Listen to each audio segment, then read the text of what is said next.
Hola, tengo 68 años y vivo en Guadalajara.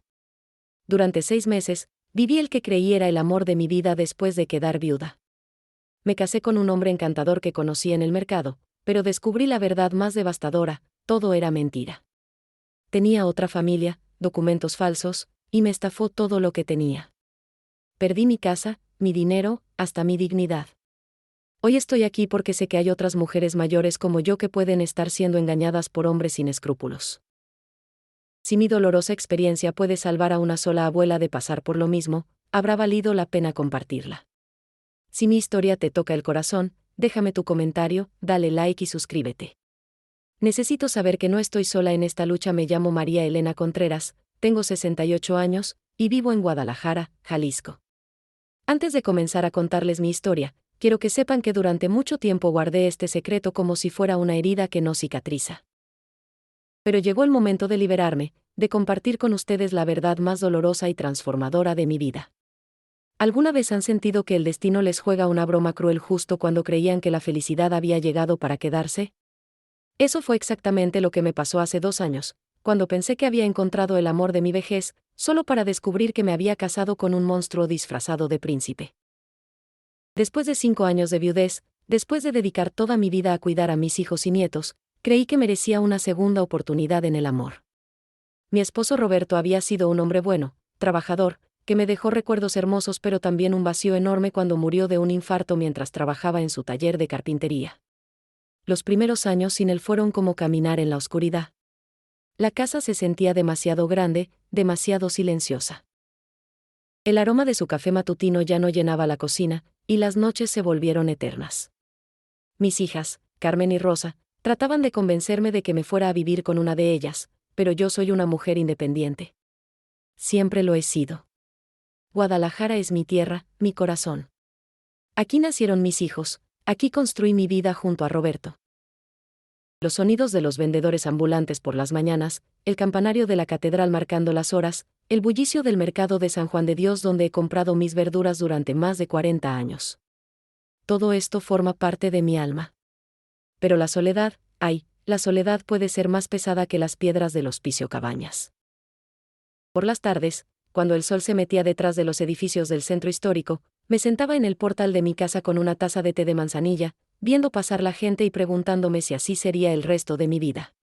Vengo de una familia de mujeres fuertes. Mi abuela Esperanza crió sola a 7 hijos después de que mi abuelo muriera en la Revolución. Mi madre, Dolores, trabajó como costurera toda su vida para sacarnos adelante cuando mi padre nos abandonó. Esa determinación corre por mis venas como la sangre, y me ha ayudado a superar cada obstáculo que la vida me ha puesto enfrente. También soy una mujer nostálgica. Guardo cada foto, cada carta, cada recuerdo con el cariño de quien entiende que los momentos pasan y no regresan. Mi casa está llena de álbumes, de cajitas con cartas de amor que Roberto me escribía, de los dibujos que mis nietos me hacían cuando eran pequeños. Cada objeto cuenta una historia, cada rincón guarda una memoria. Y tengo una intuición que nunca me ha fallado. Es como un sexto sentido que me heredó mi abuela Esperanza. Niña, me decía cuando era chica, aprende a escuchar lo que te dice el corazón, porque las entrañas nunca mienten. Esta intuición me guió cuando elegí a Roberto como esposo, me ayudó a criar a mis hijas, y me alertó cuando mis nietos estaban en problemas. Pero hay veces en la vida en que el corazón solitario puede más que la intuición. Hay momentos en que el deseo de ser amada nuevamente puede silenciar esa voz interior que nos protege. Y eso fue exactamente lo que me pasó aquel día de octubre en el mercado de San Juan de Dios. Era una mañana como cualquier otra. Llevaba mi rebozo azul, el que Roberto me había regalado en nuestro 20º aniversario, y mi bolsa de mandado de Palma. Los olores familiares me rodeaban, el chile seco, el cilantro fresco, las tortillas recién hechas en el comal. Doña Petra, la vendedora de verduras que me conoce desde hace décadas, me estaba contando los últimos chismes del barrio mientras yo escogía jitomates para hacer salsa. Fue entonces cuando lo vi. Alto, elegante, con el cabello canoso perfectamente peinado hacia atrás y vestido con una guayabera blanca impecable. Pero lo que más me llamó la atención fue su manera de hablar, un español refinado, con un acento que no podía identificar pero que sonaba educado, distinguido. Se dirigía a los vendedores con una cortesía que ya no se ve mucho, quitándose un sombrero panamá para saludar a las señoras. Cuando nuestros ojos se encontraron por primera vez, sentí algo que creí enterrado para siempre con Roberto. Una chispa, una conexión, algo que me hizo sonrojar como si fuera una muchacha de 15 años. Él me sonrió con una sonrisa que parecía iluminar todo el mercado. Disculpe, señora, me dijo con esa voz que me hizo temblar las piernas, ¿podría recomendarme dónde venden los mejores chiles para hacer mole? Soy nuevo en la ciudad y me han dicho que una dama tan elegante como usted debe conocer todos los secretos de la cocina tapatía. Y ahí comenzó todo. Ahí empezó la historia más hermosa y más terrible de mi vida. Nunca imaginé que una simple pregunta sobre chiles para mole cambiaría completamente el rumbo de mi vida. Pero así comenzó todo, con esa sonrisa que parecía hecha especialmente para mí y esas palabras llenas de galantería que hacía décadas no escuchaba. Por supuesto, le respondí, tratando de sonar casual aunque mi corazón latía como tambor en fiesta patronal. Don Aurelio tiene los mejores chiles de todo el mercado. Sus mulatos y pasillas son de primera calidad, y el ancho tiene un color perfecto para el mole. Mientras caminábamos entre los puestos, él se presentó como Fernando Aguilar. Me contó que venía de Ciudad de México, que era contador jubilado y que había decidido mudarse a Guadalajara porque siempre había escuchado maravillas de nuestra ciudad. Su manera de caminar era distinguida, como de hombre acostumbrado a la buena vida, y su conversación revelaba a alguien culto, educado. ¿Y usted, mi estimada señora?, me preguntó con esa cortesía antigua que tanto me cautivó. Por favor, permítame conocer el nombre de la dama que tan gentilmente me está ayudando. María Elena Contreras, para servirle, respondí, sintiendo cómo se me subían los colores. Hacía años que nadie me hablaba con tanta formalidad y respeto. Roberto había sido un hombre bueno, pero nunca tuvo esa elegancia en el trato, esa manera refinada de dirigirse a una mujer. En el puesto de don Aurelio, Fernando demostró conocer perfectamente los ingredientes del mole. Habló del equilibrio entre el dulce del chocolate y el picante de los chiles, de la importancia de tostar las especias en su punto exacto. Mi madre, me confió, cocinaba el mejor mole de todo Polanco. Ojalá algún día tenga la oportunidad de probar el suyo, señora María Elena. ¿Cómo no iba a quedar prendada de un hombre así? Después de años sintiéndome invisible, de pronto tenía frente a mí a alguien que me veía realmente, que valoraba mi conocimiento, que me trataba como a una dama. Antes de despedirnos, me pidió permiso para invitarme a tomar un café. Conozco poco la ciudad, me dijo, y me encantaría que alguien con tanto conocimiento como usted me ayudara a descubrir sus secretos. No pude decir que no. No quise decir que no. Fuimos al Café Madrid, en el centro histórico. Mientras saboreábamos café de olla con canela y pan dulce, Fernando me contó historias fascinantes de sus viajes por México. Había estado en Oaxaca durante la Guelaguetza, conocía los cenotes de Yucatán, había caminado por las calles empedradas de San Miguel de Allende. Sus ojos brillaban cuando hablaba, y yo me perdía en cada una de sus palabras. ¿Sabe usted?, me dijo mientras el sol de la tarde entraba por los ventanales del café, hace mucho tiempo que no tenía una conversación tan interesante. Las mujeres de ahora ya no tienen esa gracia, esa sabiduría que se ve en usted. Mis amigas del grupo de bordado no lo podían creer cuando les conté. Doña Esperanza me miraba con una mezcla de alegría y preocupación. María Elena, me decía, está muy bien que tengas compañía, pero ten cuidado. Los hombres que aparecen de la nada a veces traen sorpresas que no esperamos. Pero yo estaba flotando en una nube. Fernando me llamaba todos los días, me enviaba flores los miércoles, me invitaba a cenar a restaurantes elegantes donde nunca había estado. Me hacía sentir especial, deseada, viva otra vez. Las citas se volvieron más frecuentes. Me llevaba a conocer lugares de Guadalajara que yo, siendo tapatía de toda la vida, nunca había visitado. El Teatro Degollado para ver ballet, el Instituto Cultural Cabañas para admirar los murales de Orozco, restaurantes de comida internacional en la zona rosa. María Elena, me decía tomándome de la mano mientras paseábamos por la Plaza de Armas, usted ha despertado en mis sentimientos que creí dormidos para siempre. A mi edad, pensé que ya no tendría la oportunidad de amar así. Y yo le creí. Le creí cada palabra porque necesitaba creerle. Porque después de 5 años de soledad, Fernando representaba la posibilidad de volver a ser mujer, no solo abuela. La posibilidad de tener a alguien con quien compartir los atardeceres, alguien que me abrazara por las noches, alguien que me hiciera sentir que valía la pena despertar cada mañana. Mis hijas al principio se mostraron escépticas. Carmen, la mayor, siempre práctica como su padre, me decía: mamá, no sabemos nada de este hombre. ¿De dónde viene? ¿Qué familia tiene? ¿Por qué a su edad anda solo? Rosa, más romántica, me apoyaba: déjala ser feliz, Carmen. Mamá se merece una segunda oportunidad. Pero Fernando tenía respuesta para todo. Me mostró fotografías de su casa en Ciudad de México, una residencia elegante en las Lomas. Me habló de sus hijos que vivían en Estados Unidos, exitosos profesionistas que raramente lo visitaban. Por eso vine a Guadalajara, me explicaba con melancolía, para encontrar una nueva familia, un nuevo hogar. Los meses pasaron volando. Fernando se integró perfectamente a mi rutina. Acompañaba a misa los domingos en la iglesia de San Francisco, conocía a mis vecinos, ayudaba a las señoras del barrio con sus compras pesadas. Todos lo adoraban. «Qué suerte tienes, María Elena», me decía doña Carmen, la del colmado, «qué caballero tan fino te mandó Dios». Y cuando me pidió matrimonio, una tarde de abril mientras caminábamos por el Parque Agua Azul, no dudé ni un segundo.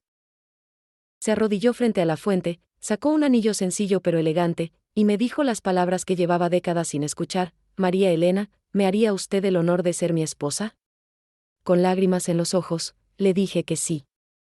Sí a una nueva vida, sí a una segunda oportunidad, sí al amor que creí perdido para siempre. Si hubiera sabido entonces lo que sé ahora, si mi intuición hubiera gritado más fuerte que mi corazón solitario, si hubiera prestado atención a las pequeñas señales que ya comenzaban a aparecer. Pero el amor, cuando llega tarde en la vida, tiene una manera particular de cegarnos a la realidad. 6 meses después de aquel encuentro en el mercado, caminaba por el pasillo central de la iglesia de San Francisco, vestida con el vestido de encaje color marfil que mi hija Rosa había elegido para mí. El perfume de los claveles blancos llenaba el aire, y los mariachis que Fernando había contratado especialmente tocaban las mañanitas, mientras yo avanzaba hacia el altar. ¿Pueden imaginar lo que se siente volver a ser novia a los 68 años? Era como si el tiempo hubiera retrocedido y yo fuera nuevamente esa muchacha de 23 años que se casó con Roberto en la misma iglesia, 45 años atrás. Pero esta vez era diferente. Esta vez apreciaba cada detalle, cada momento, cada sonrisa de los invitados. Fernando esperaba en el altar, elegante en su traje azul marino, con un clavel blanco en la solapa. Cuando nuestros ojos se encontraron, me sonrió con esa sonrisa que había conquistado mi corazón, y yo sentí que flotaba sobre las baldosas centenarias de la iglesia. El padre Martínez, que había bautizado a mis hijas y conocía toda mi historia, dirigió la ceremonia con especial cariño. María Elena y Fernando, nos dijo durante la homilía, son ejemplo de que el amor no tiene edad, de que Dios siempre nos da nuevas oportunidades para ser felices. Mis nietos fueron los pajecitos. Pedrito, de 8 años, llevaba los anillos con la seriedad de un diplomático, mientras que mi nieta Sofía, de 6 años, esparcía pétalos de rosa como si fuera una princesa. Verlos ahí, participando en mi nueva historia de amor, llenaba mi corazón de una felicidad que creí imposible. La recepción fue en el jardín de la casa de Carmen. Fernando había insistido en contratar todo, los mariachis siguieron tocando las canciones de mi juventud, había un banquete completo con mole poblano, carnitas, pozole, y todas las delicias de la cocina tapatía. Nada es demasiado para mi princesa, me susurraba al oído mientras bailábamos, amor de mis amores.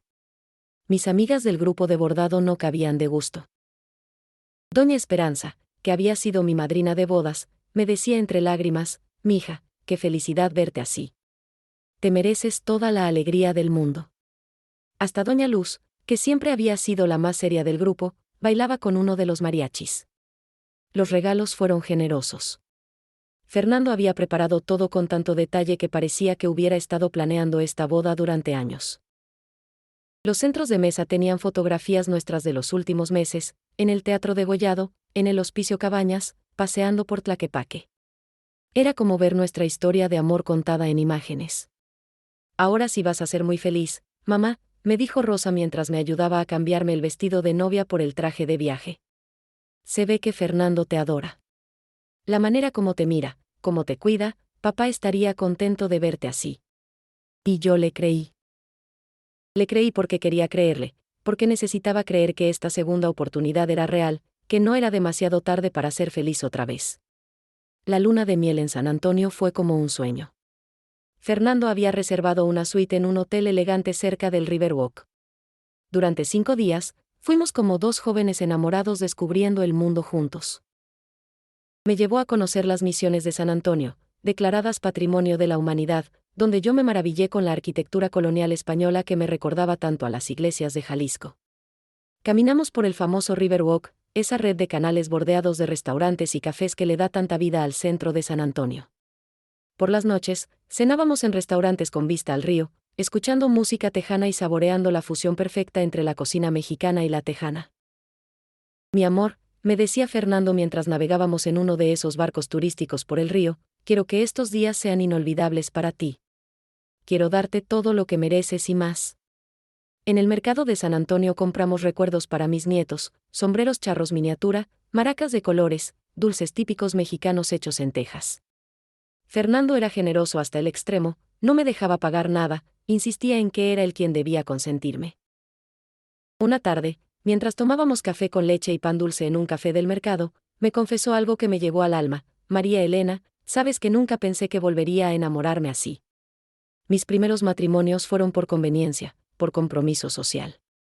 Contigo he descubierto lo que es amar de verdad. ¿Primeros matrimonios?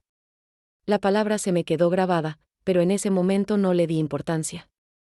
Pensé que se refería a relaciones pasadas, a noviazgos serios. Muchos hombres de su edad habían tenido varias relaciones antes de encontrar el amor verdadero. En la Catedral de San Fernando asistimos a misa un domingo por la mañana. Fernando conocía perfectamente las oraciones, participaba con devoción en la liturgia, y hasta donó una cantidad generosa en la colecta. La fe es lo más importante en un matrimonio, me dijo mientras salíamos de la iglesia. Sin Dios, no somos nada. El último día de la luna de miel, mientras empacábamos nuestras maletas, Fernando me dio una sorpresa que me dejó sin palabras: las llaves de una casa. Mi amor, me dijo con esa sonrisa que ya consideraba mía, he decidido que nos quedemos en San Antonio. Compré una casa en una de las mejores colonias de la ciudad. Quiero darte la vida que mereces, lejos de las preocupaciones, en un lugar donde podamos ser completamente felices. Una casa en San Antonio. Una nueva vida en otro país. La oportunidad de empezar de cero, de ser simplemente María Elena y Fernando, sin el peso de las memorias, sin las miradas curiosas de los vecinos, sin las preocupaciones del día a día en Guadalajara. Llamé a mis hijas para contarles la noticia. Carmen se mostró preocupada: mamá, ¿estás segura? Es muy lejos de nosotras, y apenas conoces a Fernando. Pero Rosa me apoyó: si eres feliz, mamá, nosotras estaremos tranquilas. Además, San Antonio no está tan lejos. Podemos visitarte seguido. Esa noche, en nuestro último día de luna de miel, mientras Fernando dormía a mi lado, yo miraba por la ventana las luces de San Antonio y me sentía la mujer más afortunada del mundo. Había encontrado el amor nuevamente, tenía una nueva casa, una nueva vida por delante. Si hubiera sabido que esa casa había sido comprada con dinero de origen dudoso, si hubiera investigado de dónde salía tanto lujo repentino, si hubiera preguntado más sobre esos primeros matrimonios. Pero en ese momento, rodeada por el amor y las promesas de Fernando, solo podía pensar en la felicidad que me esperaba. La casa que Fernando había comprado en San Antonio era todo lo que una mujer como yo jamás había soñado tener. Ubicada en una de las colonias más elegantes de la ciudad, tenía 3 recámaras, 2 baños y medio, una cocina enorme con todos los electrodomésticos modernos, y un jardín trasero perfecto para recibir visitas. Pero ¿saben qué era lo que más me impresionaba? Los detalles. Fernando había pensado en todo: las cortinas eran del color exacto que yo había mencionado que me gustaba, la recámara principal tenía un tocador antiguo como el que siempre había querido, y en la sala había un piano de media cola porque una vez le comenté que de joven había tomado clases. Los primeros 3 meses fueron como vivir en una película. Cada mañana despertaba pensando que todo era un sueño hermoso del que en cualquier momento iba a despertar. La rutina era perfecta: Fernando salía temprano a arreglar unos asuntos de su pensión, como él decía, y yo me quedaba organizando nuestra nueva casa, conociendo el vecindario, adaptándome a mi nueva vida. La colonia era tranquila, llena de familias mexicoamericanas que me recibieron con los brazos abiertos. Doña Esperanza Rodríguez, mi vecina de al lado, se convirtió rápidamente en mi confidente. Era una señora de origen mexicano que había llegado a San Antonio hace 30 años, y me ayudó muchísimo a entender las costumbres del lugar. María Elena, me decía mientras tomábamos café en su jardín por las tardes, qué suerte tienes con Fernando. Se ve que es un hombre de recursos, que te quiere mucho. Pero dime, ¿de qué trabajaba en México? Porque esa casa que compraron no es barata, y por aquí no se ve que tenga trabajo. Era una pregunta inocente, pero me quedé sin respuesta. Fernando siempre había sido vago respecto a su trabajo anterior. Contador, inversiones, algunos negocios, me decía cuando le preguntaba. Ya sabes cómo es eso, mi amor, cosas aburridas de números que a ti no te van a interesar. Durante esos primeros meses, todo parecía perfecto en la superficie. Fernando me compraba ropa elegante, me llevaba a cenar a los mejores restaurantes de San Antonio, me presentaba con orgullo ante sus conocidos como mi esposa, la mujer más hermosa de Texas. Pero las pequeñas cosas comenzaron a llamarme la atención. Esa intuición que había heredado de mi abuela empezó a susurrar en mi oído, aunque yo trataba de callarla. Un día, mientras organizaba su escritorio, encontré cartas escritas en un español diferente al que Fernando usualmente hablaba. La caligrafía era distinta, más tosca, y había expresiones que él nunca usaba en su conversación diaria. Cuando le pregunté, me dijo que eran cartas de un primo lejano que le escribía de vez en cuando. Otra vez, doña Esperanza me comentó casualmente que había visto a Fernando en un restaurante del otro lado de la ciudad, acompañado de personas que parecían muy íntimas de él. Una familia completa, me dijo, con hijos ya grandes que lo saludaban como si fuera muy cercano a ellos. ¿Una familia?, le pregunté, sintiendo como si el suelo se moviera bajo mis pies. Sí, mi hija. 2 muchachos y una muchacha, todos adultos, y una señora mayor. Parecían muy cariñosos con él. Pensé que a lo mejor eran parientes que habían venido de visita y que tú no habías podido acompañarlos. Esa noche le pregunté a Fernando sobre la familia que había visto doña Esperanza. Su reacción me extrañó. Primero se puso nervioso, luego me explicó que efectivamente eran primos que habían venido de sorpresa, pero que no había querido molestarme porque yo estaba ocupada arreglando la casa. ¿Por qué no me los presentaste?, insistí. Me hubiera gustado conocer a tu familia. Ya tendrás oportunidad, mi amor, me dijo, pero cambió el tema rápidamente. La situación se complicó cuando, revisando los estados de cuenta que llegaban por correo, descubrí una cuenta bancaria de la cual Fernando nunca me había hablado. Las cantidades eran considerables, con depósitos y retiros regulares que no coincidían con lo que él me había contado sobre su pensión. Mi conflicto interno se intensificó. Por un lado, Fernando seguía siendo el hombre amoroso y atento que había conquistado mi corazón. Me desayunaba en la cama los domingos, me compraba flores sin ocasión especial, me abrazaba por las noches y me decía que era la mujer de su vida. Pero por otro lado, cada pequeño detalle que no encajaba se iba acumulando en mi corazón como piedrecitas que poco a poco se convierten en montaña. ¿Cómo podía equilibrar el amor genuino que sentía por él con la creciente desconfianza que me corroía por dentro? ¿Era normal que un hombre de su edad tuviera tantos secretos? ¿O era yo, después de tantos años sola, una mujer demasiado desconfiada? Decidí hablar con Rosa por teléfono. Mija, le dije, ¿tú qué opinas? ¿Será que estoy volviendo paranoica o realmente hay cosas raras? Mamá, me respondió con esa sabiduría que siempre la había caracterizado, tu intuición nunca te ha fallado. Si algo te dice que investigues, hazlo. Pero con cuidado, sin acusar, solo para estar tranquila. Esa conversación me dio la fuerza que necesitaba. Decidí que tenía derecho a conocer mejor al hombre con quien me había casado, no por desconfianza, sino por amor propio. Pero cada vez que trataba de hacer preguntas directas, Fernando las evadía con su encanto característico. Mi amor, me decía, ¿para qué complicarnos con cosas del pasado? Lo importante es nuestro presente, nuestra felicidad. Y yo, que quería ser feliz más que cualquier otra cosa en el mundo, seguía posponiendo las preguntas difíciles. Hasta que llegó el 4.º mes, y todo comenzó a desmoronarse. El 4.º mes en San Antonio trajo consigo revelaciones que comenzaron a resquebrajar la imagen perfecta que tenía de Fernando y de nuestra vida juntos. ¿Han sentido alguna vez que el piso se mueve bajo sus pies, pero tan despacio que al principio piensan que es su imaginación? Todo comenzó con una caja que encontré en el sótano. No estaba escondida deliberadamente, pero tampoco era visible. Mientras buscaba espacio para guardar las decoraciones navideñas que había comprado, moví unas cajas viejas y ahí estaba, una caja de cartón con el nombre, documentos importantes, escrito con una letra que no era la de Fernando. Mi primera reacción fue cerrar la caja y seguir con lo mío. Una esposa decente no husmea en los papeles de su marido, ¿verdad? Pero esa vocecita en mi cabeza, la misma que me había alertado cuando mis hijas estaban en problemas siendo adolescentes, me insistía: abre la caja, María Elena. Dentro encontré documentos con nombres que no reconocía. Había identificaciones oficiales, pasaportes, certificados de nacimiento, todos con la fotografía de Fernando, pero con nombres completamente diferentes.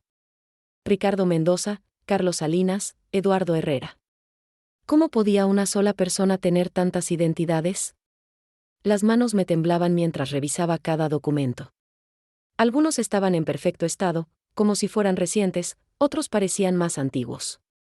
Todos tenían un aspecto oficial, pero algo en mi interior me decía que no todo estaba bien. Esa misma semana, mientras Fernando había salido a resolver asuntos bancarios, decidí hacer algo que jamás pensé que haría: investigar por mi cuenta. Fui al Registro Civil de San Antonio con la excusa de obtener una copia de nuestro certificado de matrimonio para enviársela a mis hijas.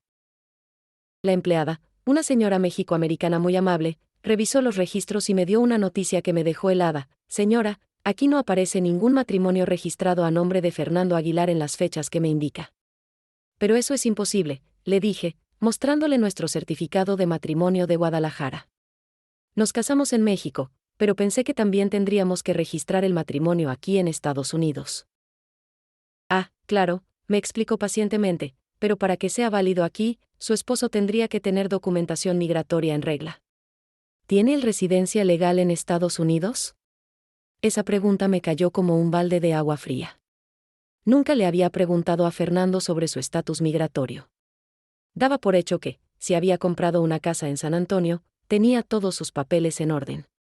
Regresé a casa con la cabeza dando vueltas. Durante la cena, traté de sacar el tema casualmente. Fernando, le dije mientras servía el pozole que había preparado, una vecina me preguntó hoy sobre nuestros papeles para vivir aquí en Estados Unidos. Yo tengo mi visa de turista, pero, ¿tú qué documentos tienes? Su reacción fue extraña. Primero se quedó muy serio, luego forzó una sonrisa. Mi amor, esos son detalles técnicos que yo me encargo de resolver. No te preocupes por esas cosas burocráticas.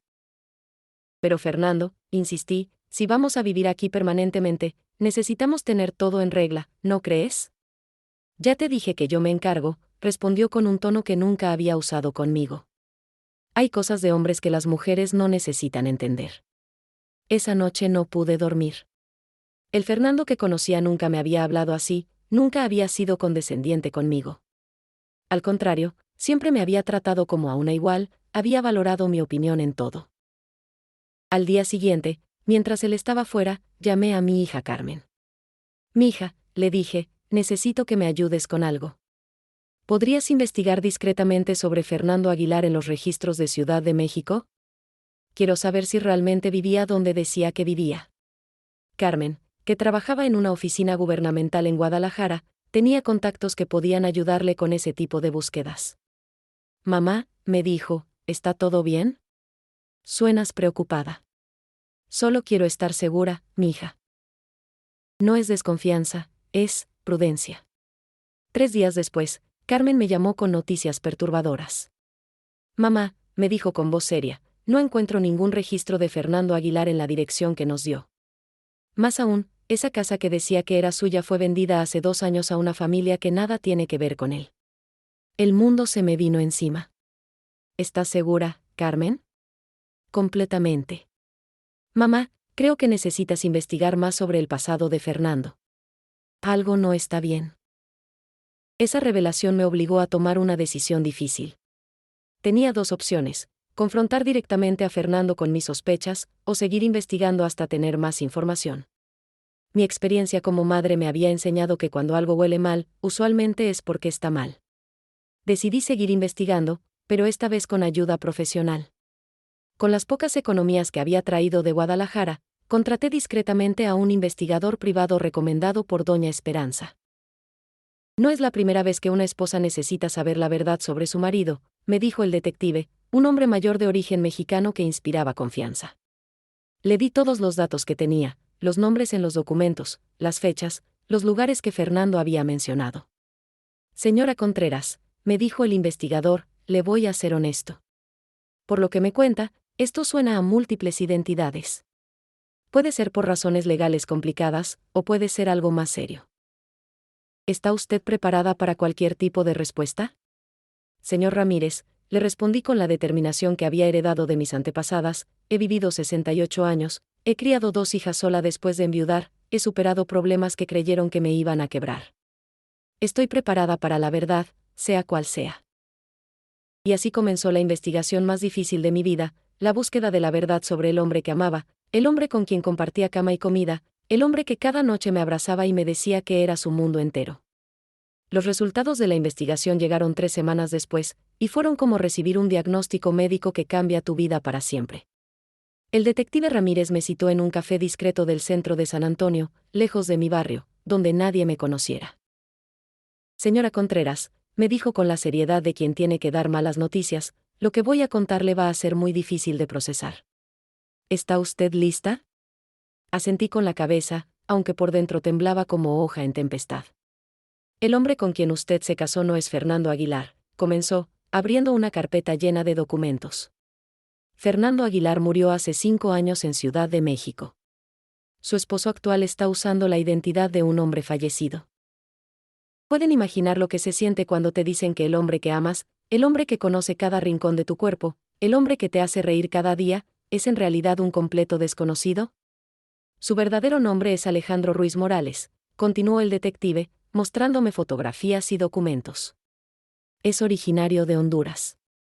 Llegó ilegalmente a México hace 8 años, y desde entonces ha usado al menos 4 identidades diferentes que nosotros hayamos podido identificar. Las fotografías mostraban a mi Fernando, pero con años menos, con diferentes cortes de cabello, con expresiones que nunca había visto. En una aparecía con una mujer y 3 hijos, todos sonriendo en lo que parecía ser una celebración familiar. ¿Quiénes son estas personas?, pregunté con la voz quebrada. Su primera familia, señora. O mejor dicho, su familia real. Esposa e hijos que viven en Honduras y que creen que él está trabajando en Estados Unidos para mantenerlos. El café se me volvió amargo en la boca. Cada palabra del detective era como una puñalada en el corazón. Pero hay más, continuó inexorablemente. En los últimos 5 años, se ha casado por lo civil con 3 mujeres diferentes, 2 en México y una en Estados Unidos, todas viudas, todas mayores, todas con algún patrimonio que él ha logrado acceder. Mi mundo se desplomó en ese momento. No solo había mentido sobre su identidad, sino que yo era solamente una más en una lista de víctimas. Una más en su colección de viudas solitarias a las que había engañado. La casa donde ustedes viven fue comprada con dinero obtenido fraudulentamente, agregó el detective. Está bajo investigación federal porque las autoridades sospechan que forma parte de una red de lavado de dinero. ¿Qué significa eso para mí?, logré preguntar. Que usted podría estar en problemas legales por asociación. Las autoridades van a querer hablar con usted cuando lo arresten. Cuando lo arresten, repetí como loro. Señora, hay una orden de aprehensión pendiente contra Alejandro Ruiz por múltiples delitos: falsificación de documentos, bigamia, fraude, lavado de dinero. Lo están buscando activamente. Salí de ese café sintiéndome como una mujer completamente diferente a la que había entrado. La María Elena que había entrado era una esposa feliz aunque con dudas. La que salía era la víctima de un estafador profesional. Durante el camino de regreso a casa, 1000 pensamientos se agolparon en mi cabeza. ¿Cómo había sido tan ciega? ¿Cómo no me había dado cuenta de que todo era una mentira elaborada? ¿Qué iba a hacer ahora? Cuando llegué a casa, Fernando estaba en la sala viendo televisión, como cualquier día normal. Me recibió con esa sonrisa que antes me derretía el corazón y que ahora me resultaba repugnante. ¿Cómo te fue en el centro, mi amor?, me preguntó con esa voz que ya no reconocía como propia de alguien que me amara. Bien, logré responder, tratando de sonar normal. Esa noche, mientras él dormía a mi lado, yo permanecí despierta toda la madrugada, observándolo. ¿Quién era realmente este hombre que roncaba tranquilamente, que había compartido mi cama durante meses, que conocía mis secretos más íntimos? Al día siguiente, mientras Fernando salió a sus misteriosas diligencias, revisé meticulosamente toda la casa. En su closet encontré una maleta que siempre mantenía cerrada con llave. Con la desesperación que da el engaño, forcé la cerradura. Dentro había más documentos falsos, fotografías de otras mujeres, incluyendo algunas con mensajes románticos dedicados a Fernando, y una cantidad considerable de dinero en efectivo. También había un teléfono celular que nunca había visto. Cuando lo encendí, encontré mensajes que me helaron la sangre. Conversaciones con alguien llamado el jefe sobre la operación en San Antonio, referencias a la vieja de Guadalajara, que obviamente era yo, y planes para mudarse pronto a otro territorio. Uno de los mensajes decía: la vieja ya está empezando a hacer preguntas. ¿Cuánto tiempo más tengo que mantener esta farsa? La respuesta era aún peor: sácale todo lo que puedas y después desapareces como siempre. En un mes máximo. En ese momento supe que mi vida corría peligro. No solo había sido víctima de un fraude emocional y económico, sino que este hombre estaba planeando desaparecer y posiblemente hacerme daño. Con las manos temblorosas, llamé al detective Ramírez. Señor, le dije, necesito que vengan por él hoy mismo. Creo que está planeando lastimarme. Señora Contreras, me respondió con urgencia, salga de esa casa inmediatamente. Váyase a un lugar seguro y llame a las autoridades. Nosotros nos encargamos del resto. Guardé rápidamente algunas pertenencias personales, las pocas cosas que realmente me importaban, y salí de esa casa que había creído mi hogar para siempre. Mientras caminaba por la calle con mi pequeña maleta, reflexioné sobre cómo una mujer que se creía inteligente y experimentada había caído en una trampa tan elaborada. Pero también me di cuenta de algo importante: mi intuición nunca me había fallado. Desde el primer momento había sentido que algo no cuadraba. El problema había sido que mi corazón solitario había gritado más fuerte que mi sabiduría. Me refugié en casa de doña Esperanza, mi vecina, quien me recibió con los brazos abiertos y sin hacer preguntas. Mija, me dijo mientras me preparaba té de manzanilla con sus propias manos, aquí estás segura. Cuando estés lista para contarme qué pasó, yo estaré aquí para escucharte. ¿Cómo le explicas a alguien que el hombre que presentaste como tu esposo, el hombre que conoció tu familia, el hombre con quien compartiste tu cama y tu corazón, es en realidad un criminal prófugo? Las palabras se me atoraban en la garganta cada vez que trataba de comenzar. Esa tarde sonó el teléfono. Era Fernando. Su voz sonaba diferente, más agresiva, menos cariñosa. María Elena, me dijo, ¿dónde estás? Llegué a casa y no te encontré. Tu ropa no está, tus cosas personales tampoco. ¿Qué está pasando? Fernando, respondí con una voz que yo misma no reconocía, creo que los dos sabemos qué está pasando. Sé quién eres realmente. Se hizo un silencio largo del otro lado de la línea. Cuando volvió a hablar, ya no había rastro del hombre encantador que había conquistado mi corazón. ¿Qué crees que sabes, vieja entrometida? Sé que te llamas Alejandro Ruiz, que eres de Honduras, que tienes esposa e hijos allá, que me has mentido en todo desde el primer día. Las palabras salían de mi boca como una cataratas que se desborda. ¿Y qué vas a hacer con esa información?, me preguntó con una voz que me dio escalofríos. Lo que deba hacer, le respondí, y colgué el teléfono. Doña Esperanza, que había escuchado toda la conversación, me abrazó fuertemente. Mija, qué valor tienes. No todas las mujeres son capaces de enfrentar así a un hombre que las ha engañado. Esa noche no pude dormir. Cada ruido de la calle me sobresaltaba, cada sombra me parecía amenazante. ¿Y si Fernando, o Alejandro, venía a buscarme? ¿Y si trataba de hacerme daño para evitar que lo denunciara? Al día siguiente, muy temprano, llegaron a la casa dos agentes del FBI. Doña Esperanza les abrió la puerta y me avisó. Cuando los vi, sentí una mezcla de alivio y terror. El momento de la verdad había llegado.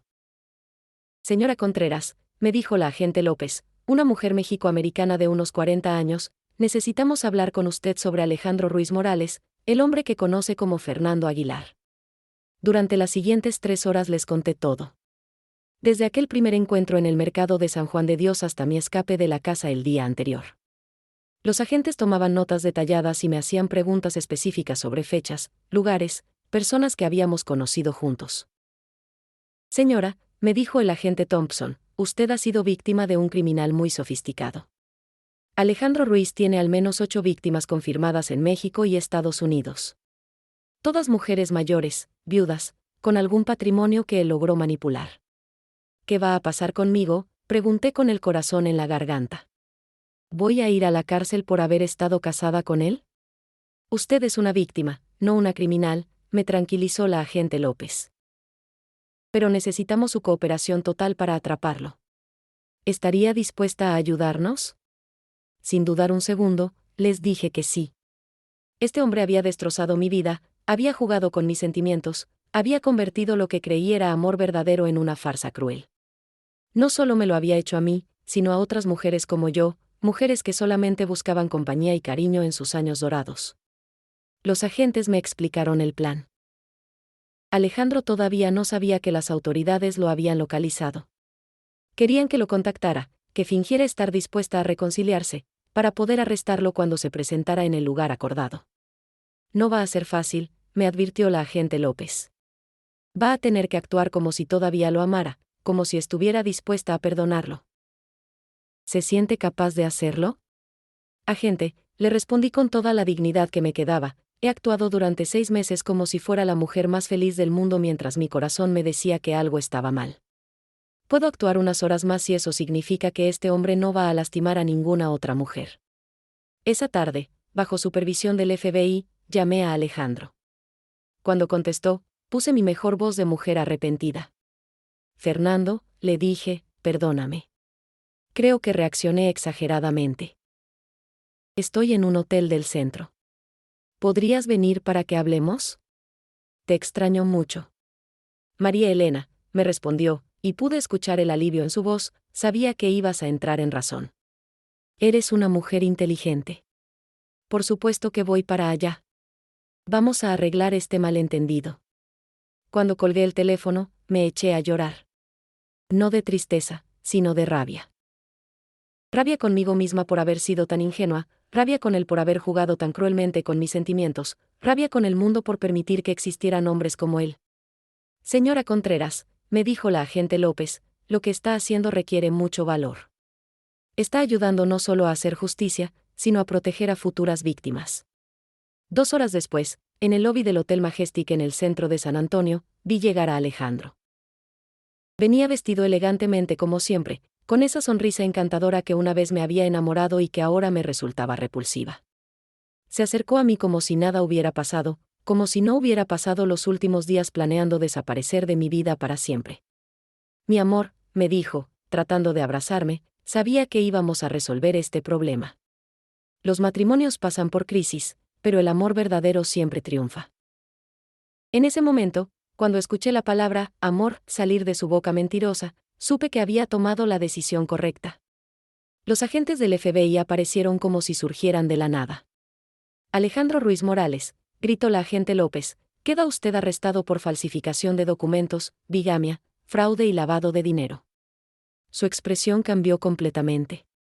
La máscara de caballero encantador se cayó, y por primera vez vi al verdadero monstruo que se escondía detrás de esa fachada.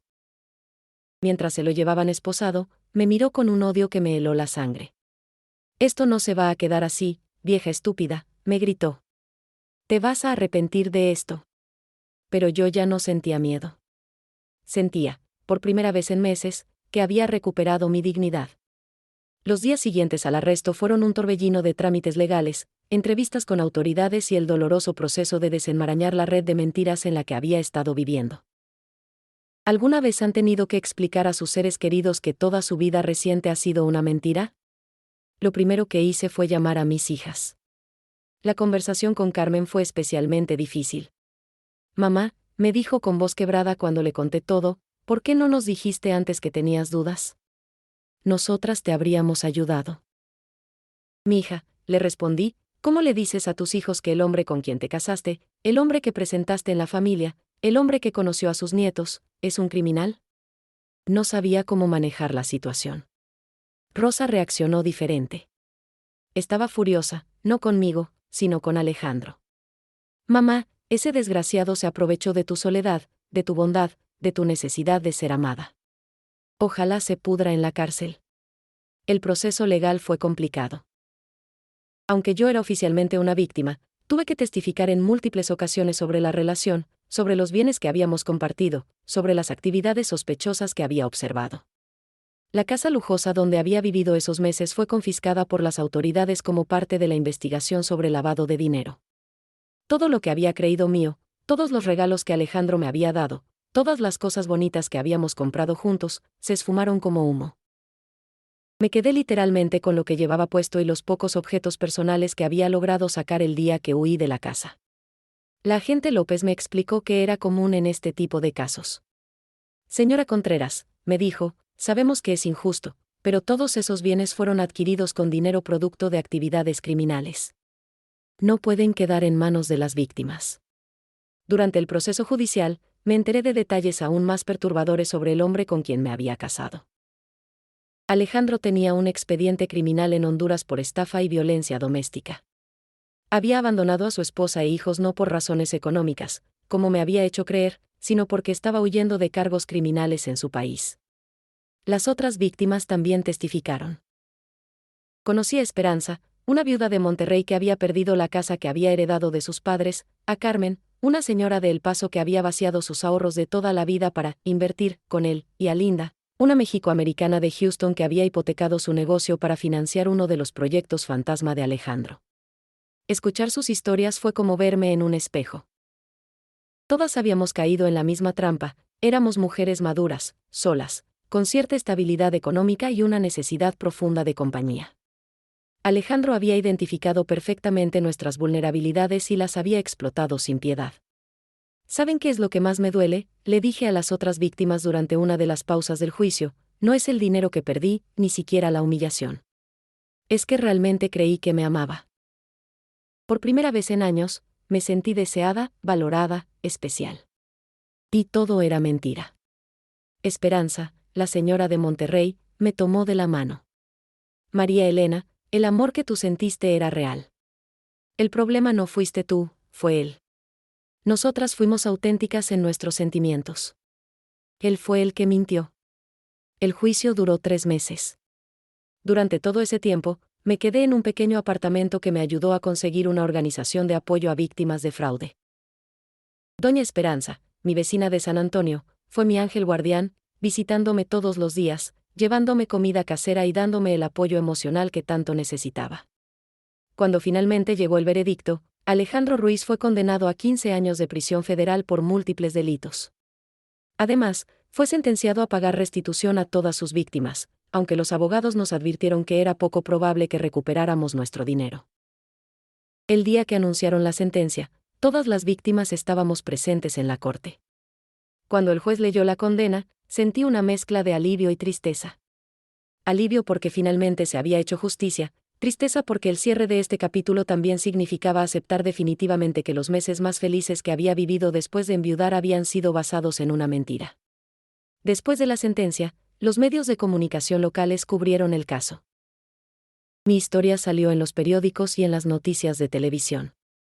Aunque habían cambiado mi nombre para proteger mi privacidad, la experiencia de ver mi vida expuesta públicamente fue muy difícil. Pero también trajo algo inesperado. Otras víctimas de estafas similares comenzaron a contactarme. Mujeres que habían pasado por experiencias parecidas, que se habían sentido solas y avergonzadas, que necesitaban hablar con alguien que las entendiera. Señora, me escribió una mujer en una carta, ver su historia en las noticias me dio valor para denunciar al hombre que me estafó a mí. Pensé que era la única tonta que había caído en una trampa así. Esas cartas me hicieron darme cuenta de algo importante, mi experiencia, por dolorosa que hubiera sido, podía servir para ayudar a otras mujeres. Podía convertir mi tragedia personal en una herramienta para proteger a otras víctimas potenciales. Fue entonces cuando tomé una decisión que cambiaría el resto de mi vida. En lugar de esconderme por la vergüenza, iba a usar mi historia para educar y proteger a otras mujeres. No sabía cómo ni cuándo, pero sabía que esa era mi misión de ahora en adelante. Después del juicio, tuve que tomar la decisión más difícil que había enfrentado hasta ese momento: ¿qué hacer con el resto de mi vida? A los 68 años, sin casa, sin dinero, con el corazón destrozado pero con la dignidad intacta, tenía que comenzar de nuevo. ¿Han estado alguna vez en un punto de su vida donde sienten que todo lo que creían saber sobre sí mismos se ha desmoronado? Esa era exactamente mi situación.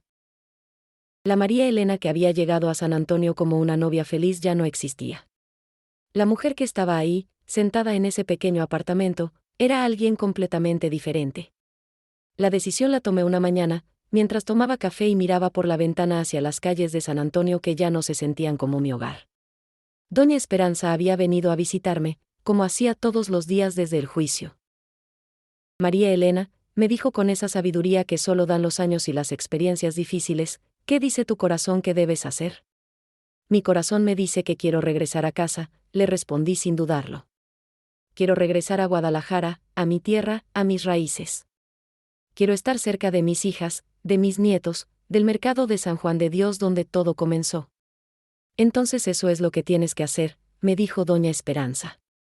Pero antes de irte, hay algo que quiero darte. Salió del apartamento y regresó con una caja pequeña. Adentro había dinero en efectivo, no mucho, pero lo suficiente para comprar un boleto de autobús a Guadalajara y tener algo para los primeros días. Es dinero que hemos juntado las mujeres del barrio, me explicó con lágrimas en los ojos.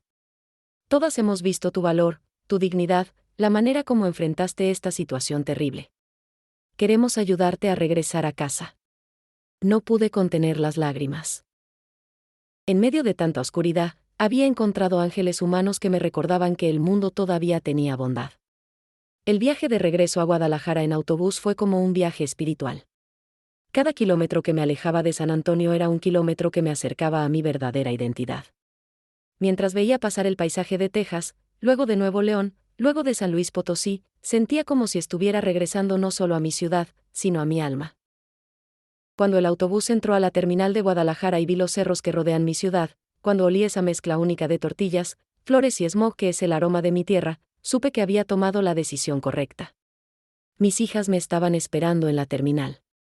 Carmen y Rosa corrieron hacia mí, y nos abrazamos los tres como si no nos hubiéramos visto en años, aunque había sido solo unos meses. Pero era cierto, la madre que se había ido a San Antonio no era la misma mujer que regresaba.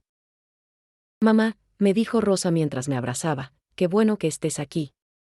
Esta es tu casa, este es tu lugar. Durante las primeras semanas, me quedé en casa de Carmen. Fue difícil readaptarme a la vida normal después de todo lo que había pasado.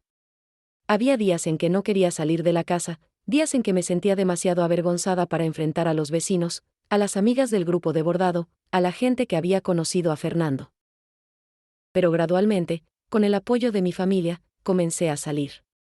La primera vez que fui al mercado de San Juan de Dios, el lugar donde había conocido a Alejandro, sentí una mezcla de nostalgia y repulsión. Doña Petra, la vendedora de verduras, me recibió con los brazos abiertos.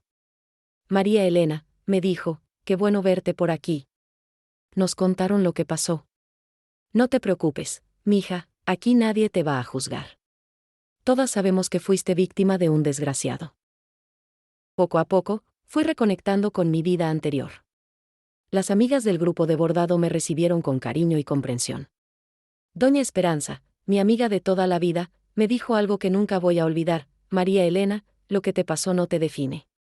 Lo que te define es cómo has respondido a lo que te pasó. Y tú has respondido con valor, con dignidad, con inteligencia. Eres más fuerte de lo que crees.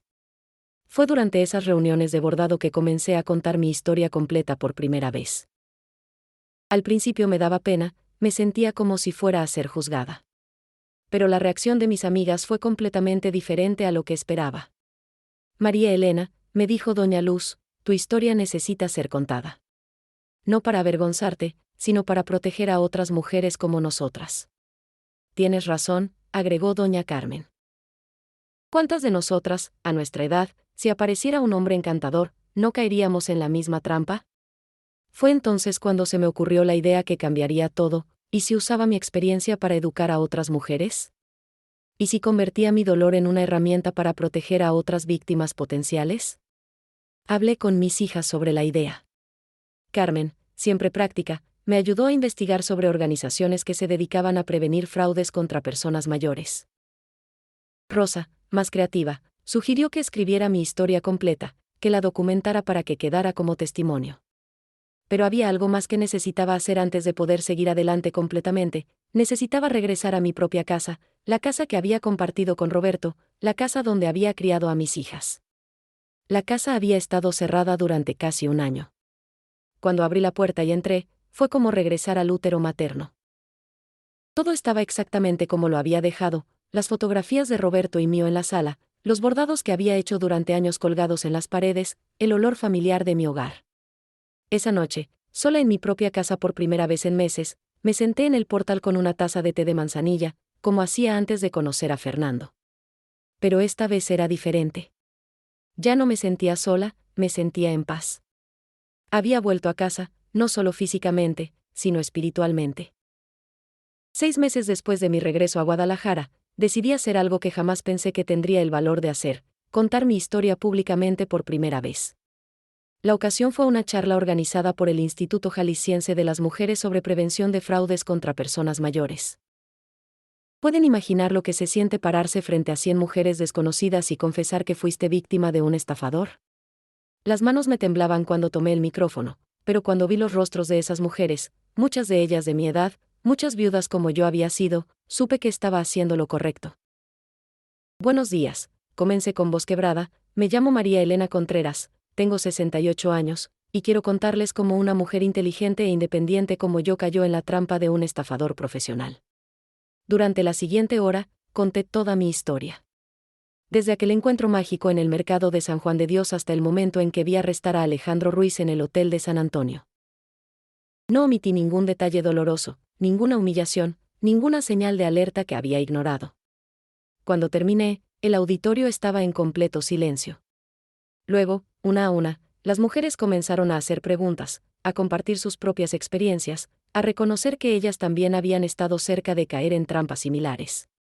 Señora María Elena, me dijo una mujer al final de la charla, gracias por su valor. Mi hermana conoció a un hombre por internet hace 2 meses, y algunas de las cosas que usted dice me dan mala espina. Voy a hablar con ella. Esa charla fue el comienzo de una nueva etapa de mi vida. Comencé a recibir invitaciones para hablar en iglesias, centros comunitarios, grupos de adultos mayores.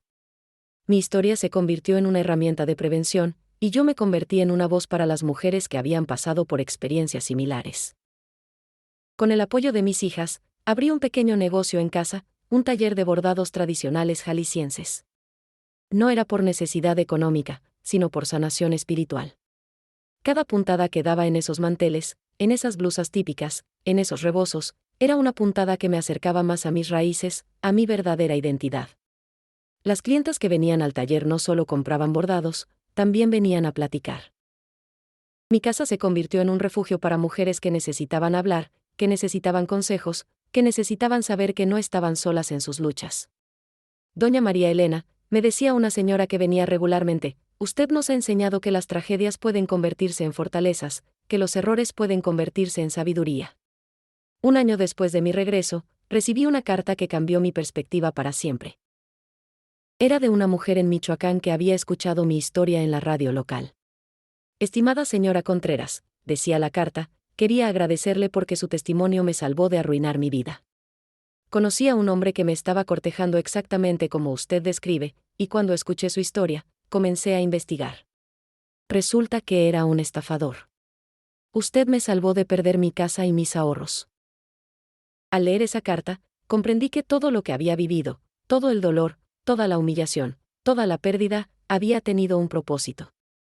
Mi experiencia estaba protegiendo a otras mujeres de pasar por lo mismo.